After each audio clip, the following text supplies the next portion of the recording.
I woke up every day before the sun rose, my heart heavy with the weight of our struggles. Our tiny apartment in the heart of the city wasn't much, but it was filled with love and care, a stark contrast to the harsh world outside. As the coffee brewed on the stove, filling our modest home with its comforting aroma, I'd whisper my daily tasks to myself, planning how to make ends meet by selling candy on the street corner.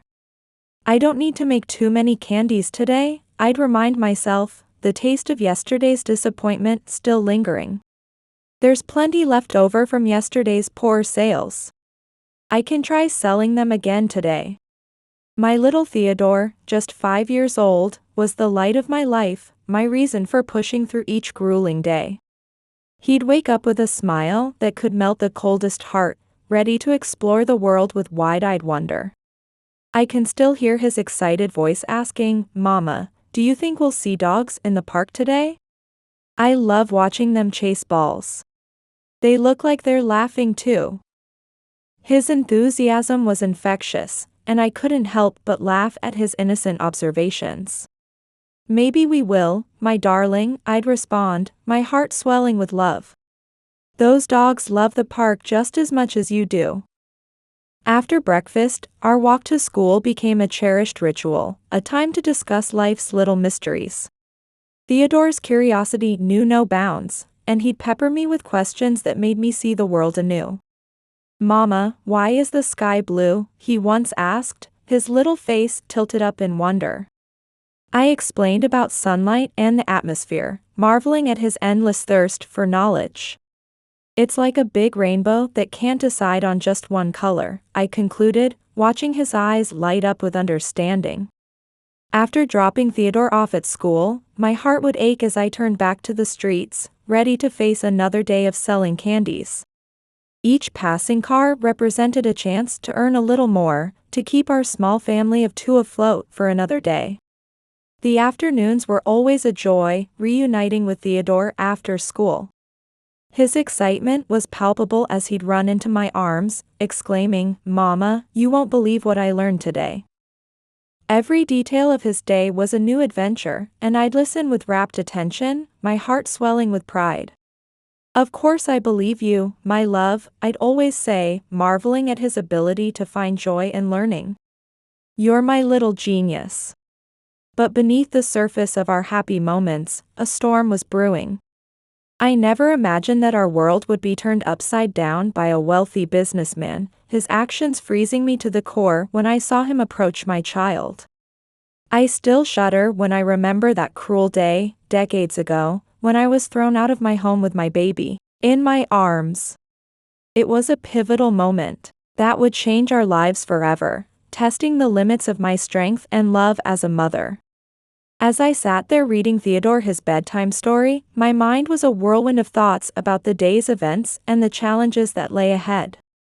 The weight of our struggles pressed heavily on my shoulders, like a thick blanket of worry I couldn't shake off.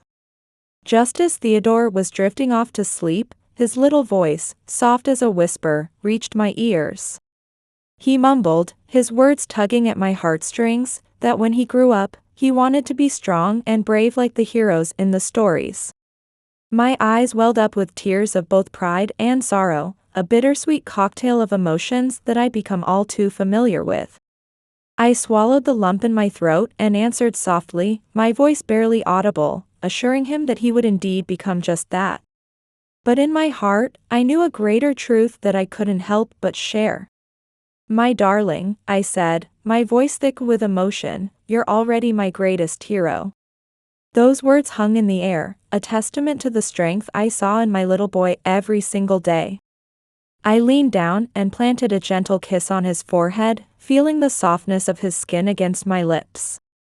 As I turned off the light and left the room, the darkness seemed to close in around me. But in that moment, I made a silent vow, one that burned bright in my heart like an eternal flame. I would fight tooth and nail to make Theodore's dreams come true, no matter what obstacles life threw in our path.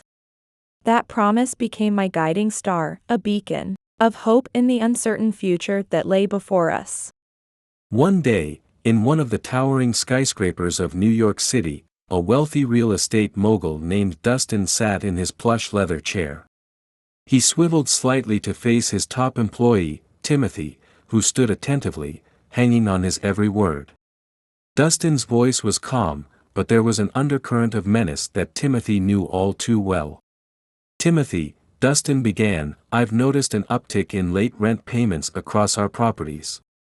This is unacceptable." His eyes narrowed as he continued, "We need a solution that sends a clear message. Zero tolerance for delinquencies." Dustin's words cut through the air like a knife. "I want you to visit each tenant and remind them what's at stake. If they keep delaying payments, they'll lose more than just the roof over their heads. Their peace of mind is on the line too." He leaned forward, his gaze intensifying. "Make them understand that failing to meet their obligations could have some mighty unpleasant consequences." Timothy nodded, but couldn't help asking, "What if they can't pay, sir? What if they have a good reason?" He already knew Dustin wasn't one for sympathy, but he had to ask. Dustin fixed Timothy with a cold, hard stare that could freeze hell itself. "We're not running a charity here, Timothy," he said, his voice dripping with disdain. "If they can't pay, find someone who can.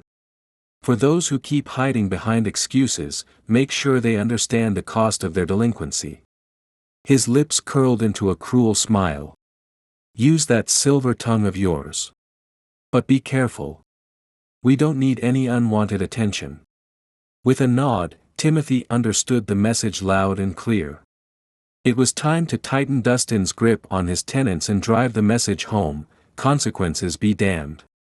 I remember that morning as if it were yesterday. It started just like any other day in our little apartment. I was getting Theodore ready for school, my hands moving through the familiar motions while my mind was already on the sewing work waiting for me. The quiet routine I'd grown to cherish was suddenly shattered by a sharp knock at the door. My heart sank, a foreboding feeling washing over me like a cold wave. With trembling fingers, I opened the door to find a man standing there, his face as hard and unforgiving as stone. "Molly," he said, his voice as cold and impersonal as a winter wind, "I'm Timothy, here on Dustin's orders." The words that followed hit me like a physical blow. We had to leave our apartment by the weekend. He said we were more than a month behind on rent. It was as if we were a burden that needed to be removed. I felt my world tilting on its axis, but I fought to keep my voice steady. "There must be some mistake," I pleaded, my words catching in my throat like fabric on a rough seam. I admitted to our financial struggles, but surely there was some way to work this out. "Just 2 more days," I begged, thinking of Theodore's innocent face, of the streets that loomed before us. But Timothy was unmoved, a human machine carrying out his master's bidding. "Dustin's word is final," he said, "no room for negotiation or appeal." I felt like a small boat being tossed in a stormy sea, desperately searching for a lifeline. "Please," I whispered, my voice cracking like old china, "we have nowhere else to go." I thought of all the women my age who'd faced similar struggles, of the mothers who'd fought tooth and nail for their children. But Timothy's heart was as closed as a locked door. He spoke of legal notices and forced evictions, each word another nail in the coffin of our home. After he left, I closed the door with leaden hands, turning to face Theodore's questioning eyes. I mustered all the strength I had and pushed back against the encroaching sense of despair. "Don't worry, sweetheart," I told him, my voice steadier than I felt, "we'll figure this out together." The rest of that day passed in a blur of emotion and frantic planning. I felt like a squirrel preparing for a long, harsh winter, but with only hours instead of months to gather my nuts. Time was slipping through my fingers like sand, and I knew I had to act fast to protect my little boy and myself. With our options dwindling faster than the candies I'd been struggling to sell, I decided to turn to our community for help. It was a humbling decision, like admitting defeat, but I held on to hope like a lifeline. Surely, somewhere in this big, often cruel world, there was a kind soul who could offer us a temporary haven. I remember that day like it was etched in my mind with a fine-tipped pen. With a heavy heart, I headed to the local grocery store. The owner, John, was a longtime friend and had been a constant presence in my life. My voice trembling, I pleaded with him. I asked if he knew anyone who could rent us a room or even a small space. The words felt bitter on my tongue as I explained our situation, the threat of eviction hanging over us like a storm cloud. I confessed that we were on the brink of living on the streets, my voice a mix of desperation and determination. John's eyes were warm, filling with sympathy as he listened to my story. He understood our plight, he said, his heart aching for us. He promised to ask around, to see if there was anything he could do. But he couldn't make any promises, he warned gently. Everyone he knew, including himself, had full houses these days. His last words, though, were a balm to my worried soul. I wasn't alone. Grateful but still anxious, I continued my search like a woman on a mission. I knocked on doors until my knuckles were sore, explaining our desperate situation to anyone who would listen. Each rejection felt like a punch to the gut, but I refused to let it dampen my resolve. I knew I had to stay strong for Theodore, my sweet boy. I could see the worry in his eyes, mixed with admiration for my strength in seeking solutions before our problems grew too big. As night fell, Theodore and I found ourselves back in our apartment, the place we'd soon no longer call home. We sat at the dining table, a heavy silence filling the air like fog. I broke it with my voice, trying to inject hope into our conversation. I told Theodore, my precious child, that we'd find a solution. I reminded him that we always had each other, and together, we could overcome anything. Theodore looked at me, his face a mix of childish innocence and wisdom beyond his years. He said he understood and wished he could be more helpful. He asked if everything would be all right, his voice full of hope and trust.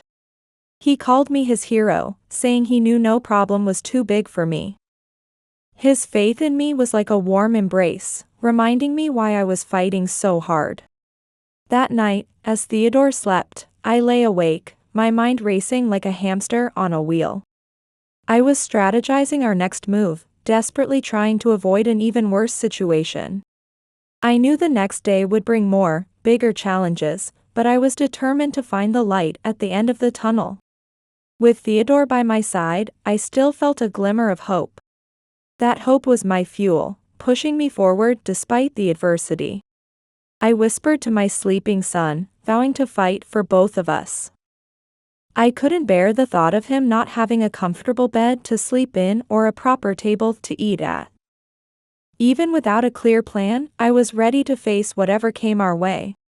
As morning dawned, it brought with it an unbearable weight for Theodore and me. We had exhausted all our options and now faced the cruel reality of no longer having a place to call home.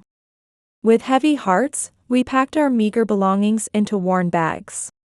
Every movement was filled with deep sorrow and a numbing uncertainty about the future. It felt like we were packing away pieces of our lives, memories of happier times.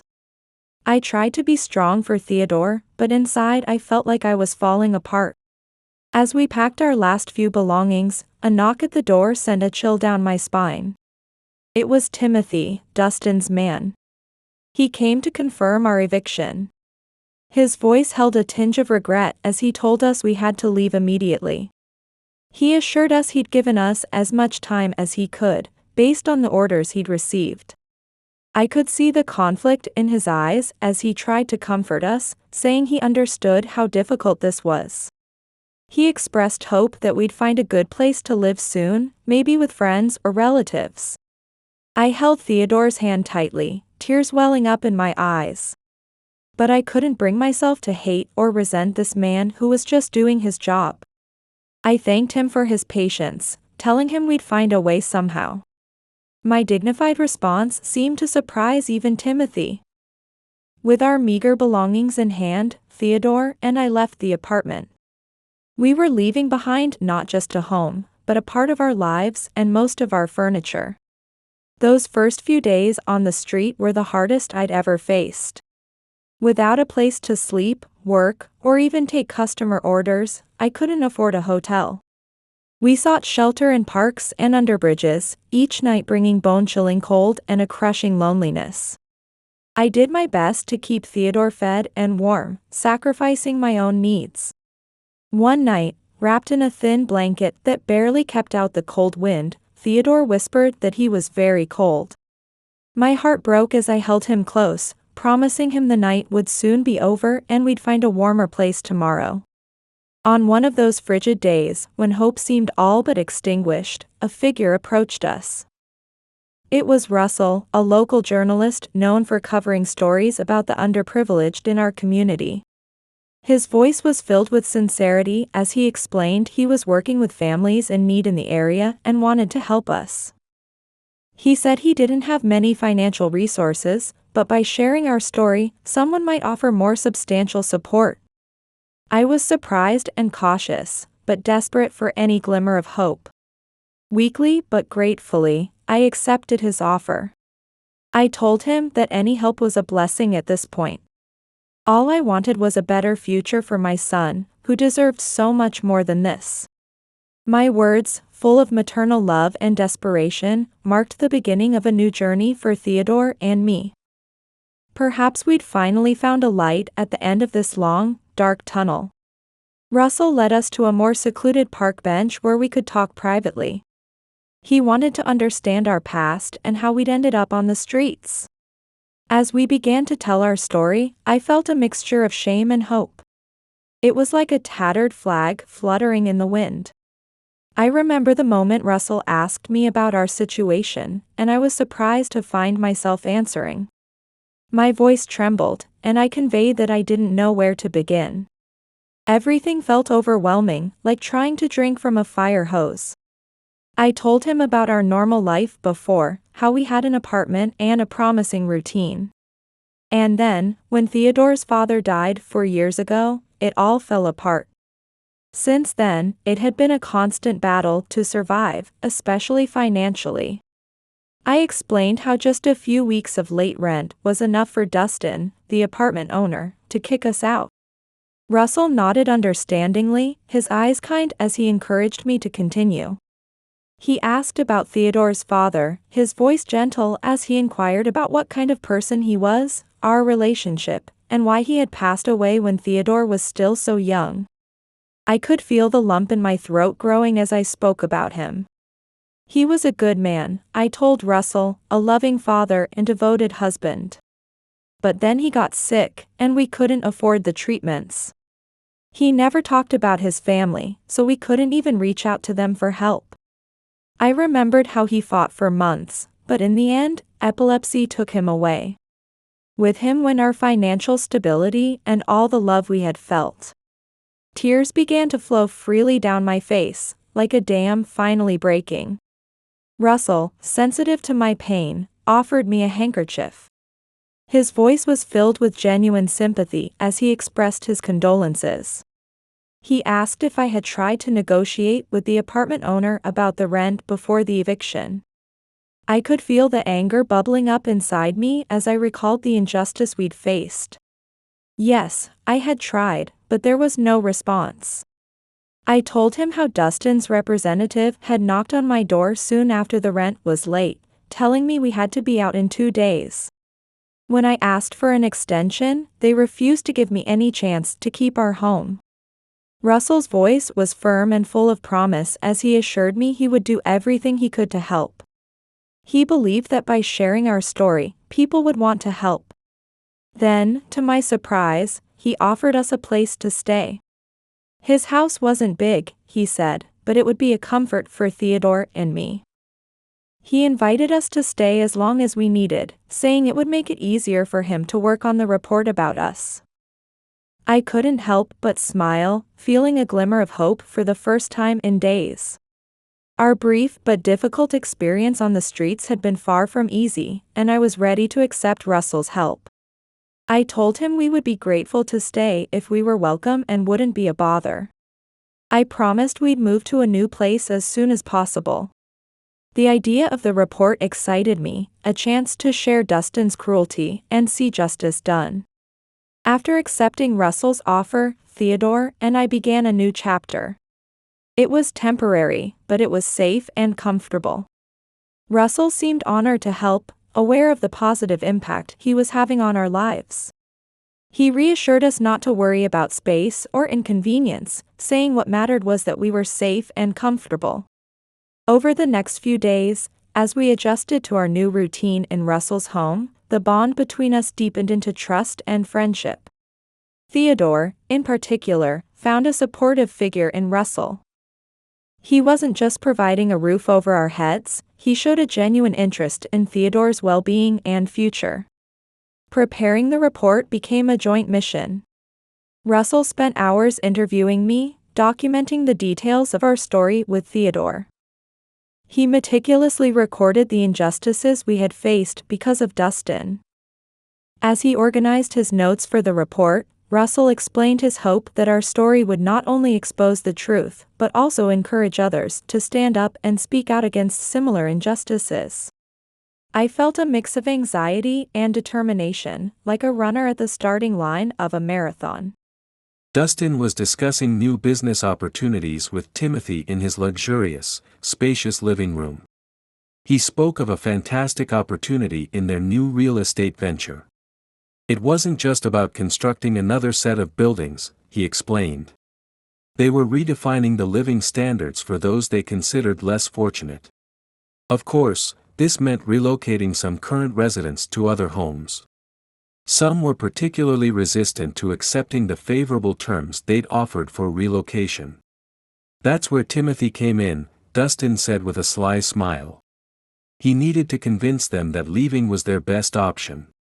There was no need for extreme measures, Dustin assured him. He encouraged Timothy to be creative, reminding him that they weren't doing anything illegal. They were simply facilitating a smooth transition to an environment where these people wouldn't be in the way. Those who cooperated might even benefit from some improvements in their new residences. It was about seeing the bigger picture, Dustin concluded. After all, they were improving the city. Meanwhile, in his office, Russell was beginning to organize his thoughts on Molly's report.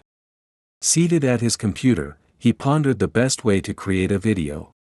He questioned how to make people truly feel Molly and Theodore's story. He knew the story was powerful, but he needed the right approach to present it and engage people. Russell decided to start by showing who they were. He wanted to bring the audience close to them, to see that even though they had lost everything, they hadn't lost hope. He imagined the scenes he would use, wanting to capture the reality of Molly and her son's situation while also showing their strength. Russell also considered the importance of balancing emotion with information. He knew he needed to show not just the human side, but also the hard facts. He wanted to reveal the reality behind what had happened to them because of Dustin, and how it reflected on their lives and the lives of others. With these thoughts solidified, Russell began to plan. This video would be more than just a story, he thought. It would be a call to action for change. He knew there were challenges ahead, but he was ready to accomplish something truly important. Russell spent the rest of the night planning. He outlined what he would say in the video and how to present Molly and Theodore's story in a way that would resonate with people. He wanted to show the injustice being done to them by powerful figures hiding their bad character behind wads of cash. As the first light streamed through the window, Russell finally allowed himself a moment's rest. He knew the coming day would bring its own challenges, but he was ready to face them. Alone in his office, staring at the dawn, he made a promise to Molly and Theodore. They were in this together now, he said, whatever the end and whenever it came. And they would win. As daylight illuminated the streets, Russell prepared for a crucial meeting with Molly and Theodore.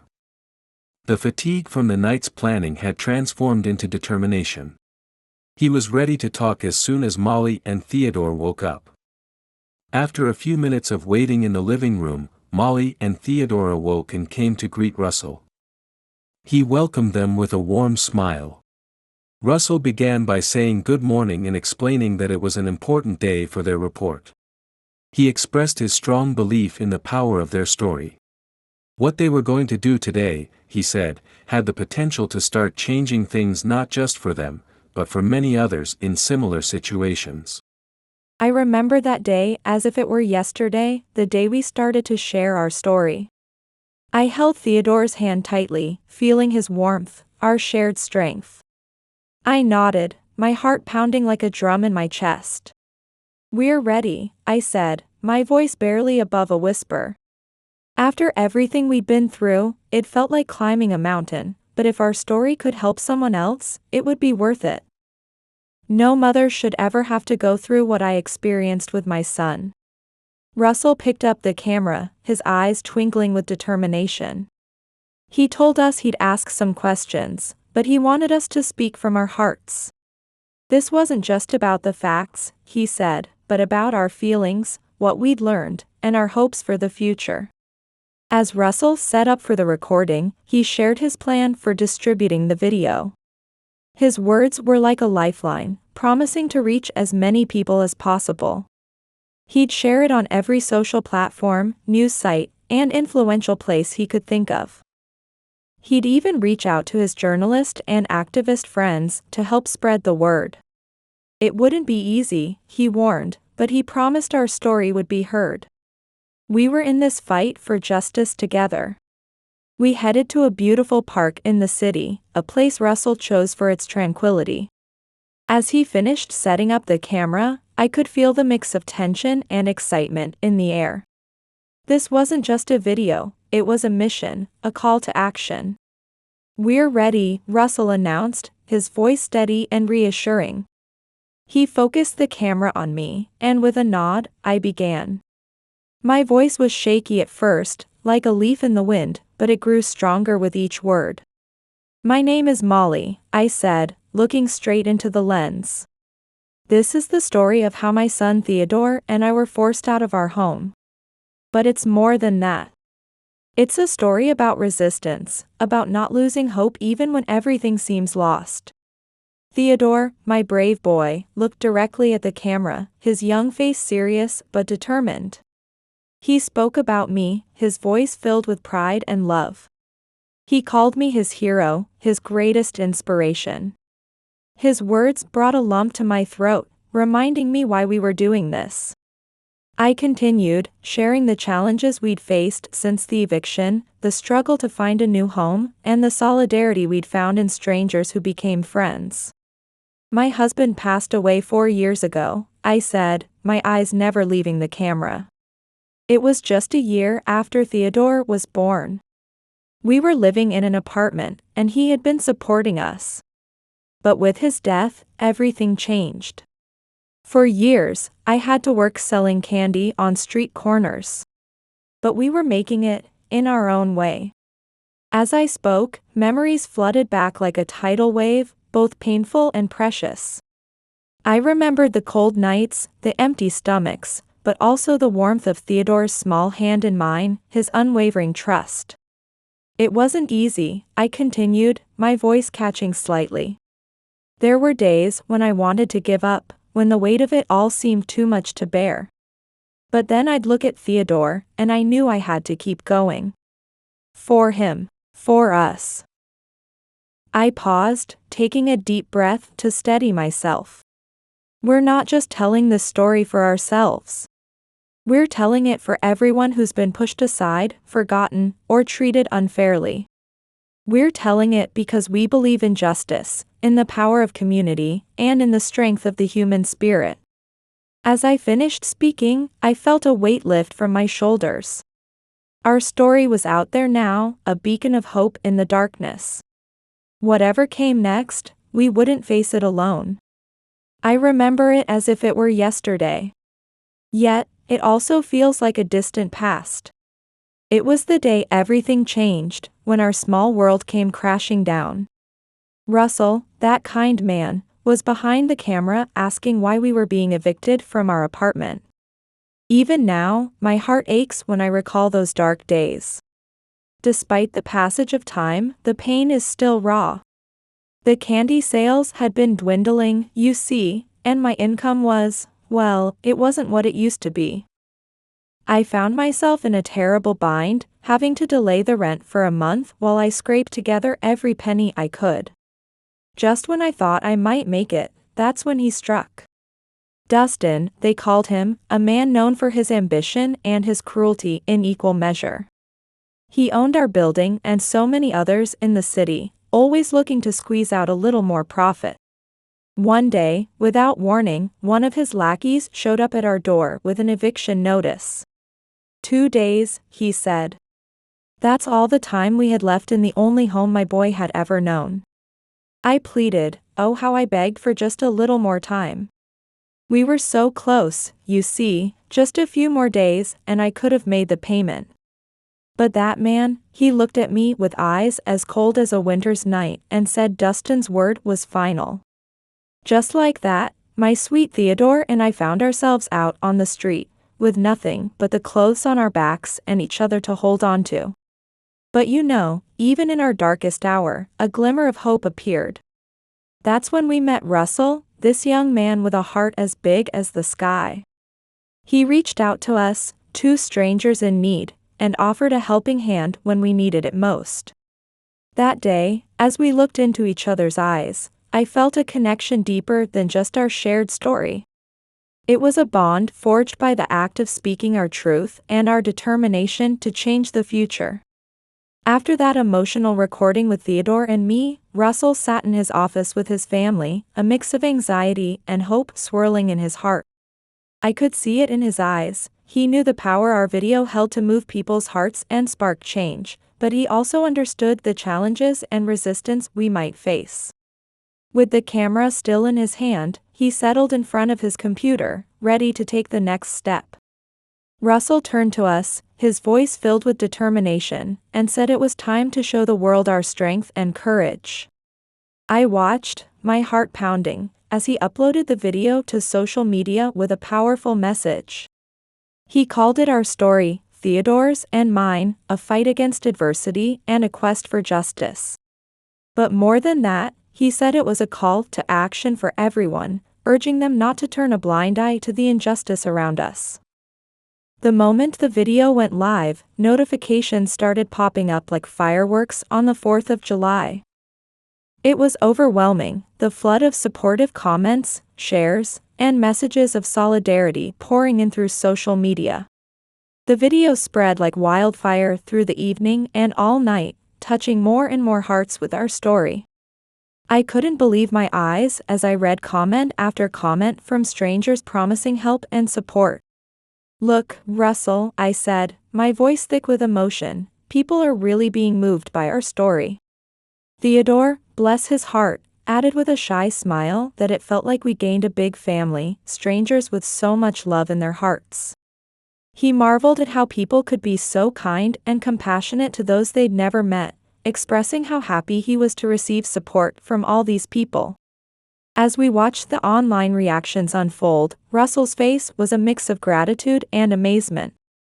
He declared that this was just the beginning, his voice filled with purpose. He explained that he'd use this attention not just to help us, but to shine a light on the stories of many others suffering silently at the hands of merciless people like Dustin. That's the whole point of my social media and blog, he added, a proud smile stretching from ear to ear. As the days went by, the video's view count soared to numbers Russell had never seen in his work before.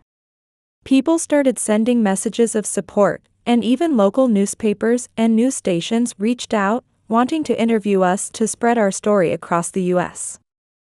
Russell turned to me again, his voice warm as he reminded us that we were welcome to stay as long as we needed. He expressed confidence that someone or some company would step up to help Theodore and me out of our situation. That night, as I was putting Theodore to bed at Russell's house, I whispered, "See, my darling. Mama was right. Even in the darkest times, there's always light." I felt a lump in my throat as I added, "And it looks like we've really found our light." Russell is truly a good person with a heart for helping others. We have so much to be grateful for. In the quiet of the night, Russell stood outside, his eyes fixed on the starry sky above. He felt a mix of humility and encouragement as he reflected on the journey they had begun together. Though he knew the fight was far from over, they were stronger now than ever before. The video of Molly and Theodore had gone viral on social media, sparking a wave of support and solidarity from the community that was growing exponentially. As Russell, Molly, and Theodore began to feel the positive impact of their courage to share their story that evening, an unexpected development was about to unfold. In his luxurious office, Dustin was casually browsing the internet when he stumbled upon the video that was beginning to dominate online conversations. At first, he paid it little mind, but soon found himself drawn to the images of Molly and especially Theodore. There was something about the boy that stirred an uneasy familiarity in his memory. "Who is that child?" Dustin muttered to himself, "I feel like I've seen him before." He looked strangely familiar. His curiosity overrode his usual indifference, and he resolved to investigate this odd connection. Dustin called for Timothy. "I want to know everything about the woman and boy in that viral video all over social media right now. Make it quick," he ordered, his tone making it clear that delays would not be tolerated. The employee, accustomed to Dustin's whims, nodded and began searching for information on Molly and Theodore. Meanwhile, Russell received an unexpected notification. It was a direct message on the same social media platform where he had posted the video, from none other than Dustin himself. "Dear Russell," it read, "I'd like to discuss matters related to the case you've made public on a personal basis. Please get in touch to arrange a meeting." Russell read the message several times, trying to decipher the intent behind Dustin's sudden invitation. I remember that day as if it were yesterday. When I heard that Dustin had suddenly taken an interest in us, my heart was a mix of hope and fear. "What does he want from us, Russell?" I asked, my voice trembling with worry. I couldn't help but wonder if we were about to be thrown into danger again. I was so sick and tired of the humiliation from that man, and part of me regretted ever mentioning him in that video. Russell tried to reassure me, bless his heart, even though I could tell he was uncertain himself. He said it might not be as bad as we feared, and reminded me that he'd be right there with us. We just had to wait and see what would unfold. The next day, as we prepared for the meeting that could change our lives, I felt like I was walking on eggshells. Russell's words echoed in my mind, strong and determined, as he looked at Theodore and me. He promised that whatever Dustin wanted, we'd face it together, protecting each other just like we had been doing. On our way to meet Dustin, my mind was racing, trying to guess what this businessman could possibly want from us. The mystery of his interest in Theodore and me hung over us like a storm cloud, but I knew that whatever truth was about to be revealed would open a new chapter in our lives. As the evening approached, we arrived at Dustin's office. I was surprised by how politely he greeted us, his voice unexpectedly gentle for a man with his reputation.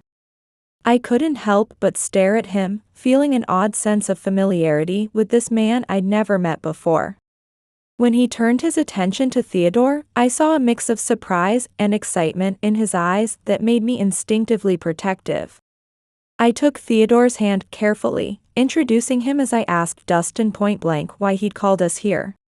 If he was the one responsible for putting us out on the street, what did he want from us now? You could hear the protective mama bear in my voice, clear as day. Dustin seemed to pick up on my tension, and his response caught me off guard. He asked if I thought he'd let people living in his apartments rack up debt, saying that's not how business works. But what he said next made my heart leap into my throat. He wanted to know about my husband mentioned in the video. I stared at Dustin, a whirlwind of surprise and suspicion washing over me as his words echoed in my mind. My husband's name was Benjamin, I said, my voice catching a little as I spoke of him. He passed away 4 years ago from epilepsy. After his death, our financial situation deteriorated rapidly, but we never once fell behind on rent. I can't believe that someone in your position would allow a single mother and her child to be thrown out on the street without any consideration, whether you knew about it or not.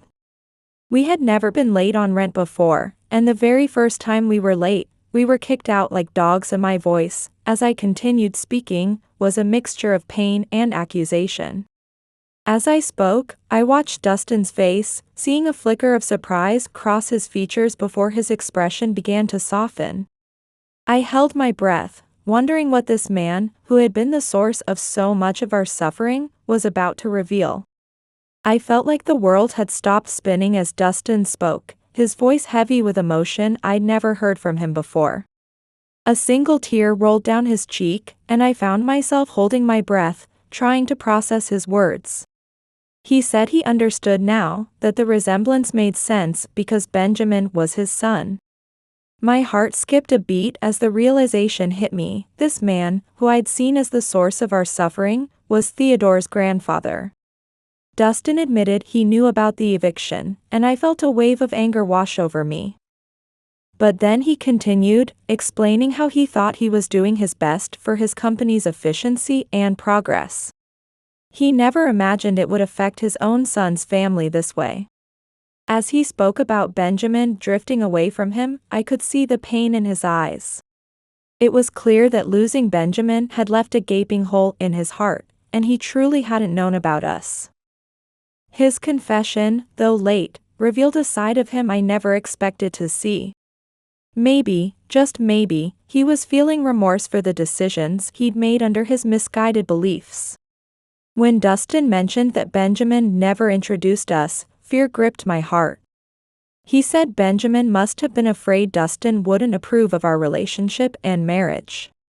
I could see the regret in Dustin's eyes as he admitted there were reasons Benjamin felt that way. I took a deep breath, steadying my voice even as emotions threatened to overwhelm me. I told him how I'd fought to protect and make Theodore happy after Benjamin passed, even in the toughest circumstances. And now here we were, evicted by his orders, our lives laid bare and vulnerable. Watching Dustin's face, I could see he was genuinely shaken by the consequences of his actions. He confessed he truly didn't know Benjamin had a family, or that his grandson was in such a situation. As he spoke, his voice thick with emotion, I felt a glimmer of hope start to grow in my chest. Dustin admitted that his pursuit of success and more wealth had blinded him to who he was hurting. He called it a failure he couldn't ignore, and I was surprised by the sincerity in his voice. When he promised to provide us with a new, suitable, and safe home, I felt my knees go weak with relief. He even committed to covering all of Theodore's education expenses, saying it was the least he could do to start making amends. I could see the newfound resolve in his demeanor as he declared the eviction was entirely his mistake. His ambitious pursuit, he said, had blinded him to the impact his decisions had on people's lives. As I stood there, my emotions a whirlwind of shock, hope, and lingering anger, I couldn't help but wonder if this was the beginning of a new chapter for all of us. I couldn't quite wrap my head around Dustin's sudden change of heart. Still, the possibility of a new life for Theodore and me, one where we wouldn't have to constantly worry about where we'd sleep or where our next meal would come from, gave me a glimmer of hope I hadn't felt in years. I looked Dustin straight in the eye and told him that if his words turned into action, I might just start believing there was justice in this world again. For Theodore's sake, I said, I'd watch and see where this led.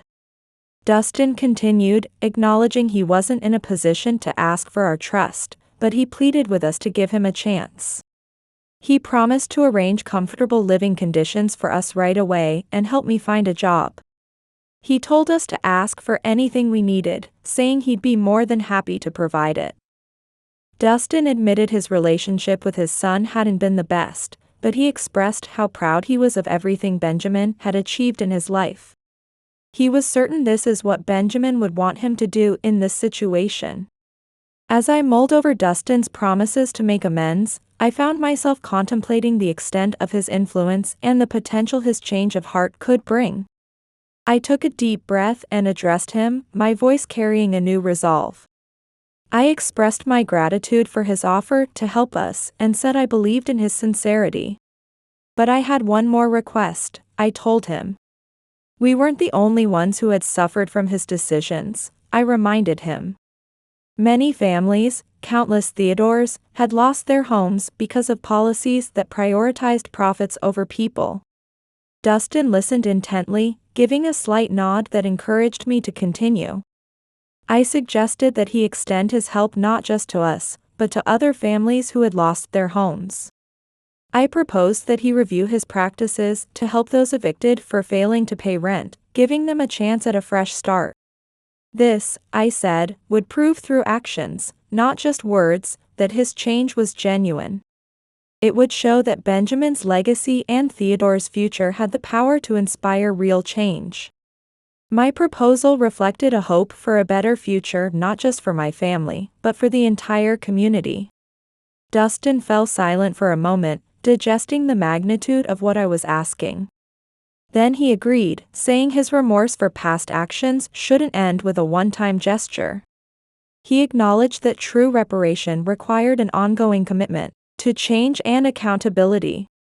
He promised to review the eviction cases and ensure these families received the support they needed to rebuild their lives. Encouraged by Dustin's response, I felt a mix of relief and hope wash over me. I thanked him, expressing my belief that together, we could build a stronger, more just community. In the days that followed, Dustin kept his word, initiating support programs for families who had faced eviction. It wasn't just financial compensation, he helped find new homes and offered employment opportunities. News of these efforts spread quickly, changing public perception of Dustin and sparking a movement of support and solidarity within the community. Witnessing the changes our conversation with Dustin had set in motion filled me with profound gratitude. I knew challenges still lay ahead, but now there was hope, not just for Theodore and me, but for many forgotten souls. In that moment, I felt Benjamin's memory and Theodore's future were being honored by a community that had learned to come together in hard times. As the months passed, good news continued to unfold. One day, Russell and Theodore found themselves standing in front of Molly's new patisserie. It was a shop built with love and care, a testament to Molly's perseverance and the community's support. They gazed at the vibrant storefront where Molly's Sweet Treats was proudly displayed above the door. This came after Molly had finally secured a stable life through the job that had long been her passion and support. "Russell, look! There are so many people!" Theodore exclaimed excitedly, tugging on Russell's hand. Russell smiled warmly, telling Theodore that this was all thanks to his mother's hard work and the help of their community. He added that Theodore should be very proud of her. With that, Russell guided Theodore into the bustling grand opening party inside the shop. The air was filled with the sweet aroma of freshly baked pastries and the warm chatter of friends and neighbors. It was a moment of triumph, not just for Molly, but for everyone who had come together to support her dream. As they entered, they could see Molly behind the counter, her face glowing with joy as she greeted her first customers.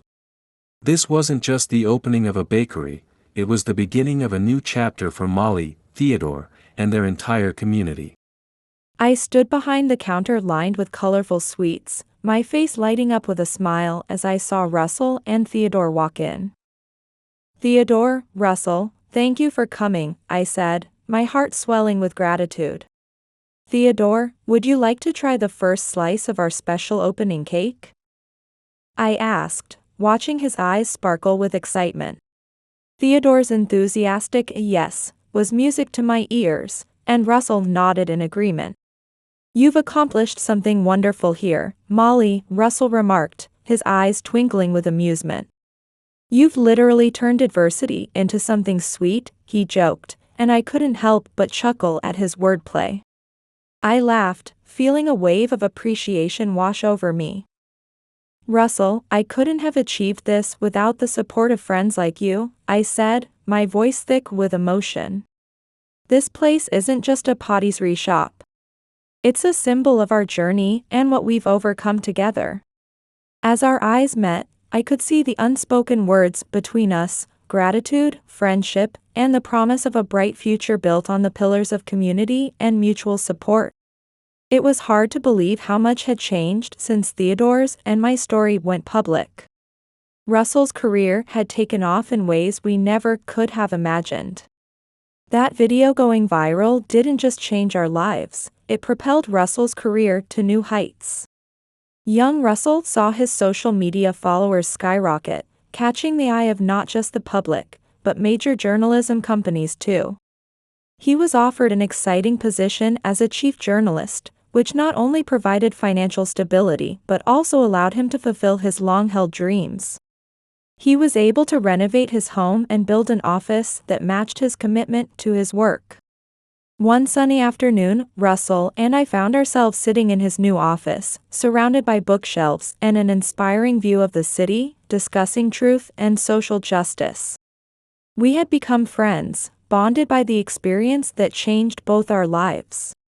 Do you believe everything that's happened since that first day you came for the interview? I asked, a grateful smile playing on my lips. Russell looked around, reflecting on our incredible journey. It's almost unbelievable, Molly, he said, his voice filled with wonder. I always believed your story needed to be told, but I never imagined it would lead us here. It didn't just change our lives, it showed the power of community and empathy, and taught an ambitious man a lesson about life. We talked about the challenges we'd overcome, the lessons we'd learned, and our dreams for the future. As the storm had passed, it was clear that the strength and friendship we'd built would remain a lasting testament to the enduring impact of sharing an inspiring success story. You've reached the end of another heartwarming story on our channel. Your likes and comments help us bring new success stories to you almost every day. Don't forget to subscribe to our channel so you won't miss our next tale. We'll see you in the next story, folks. Remember, it's never too late to start a new chapter in your own life.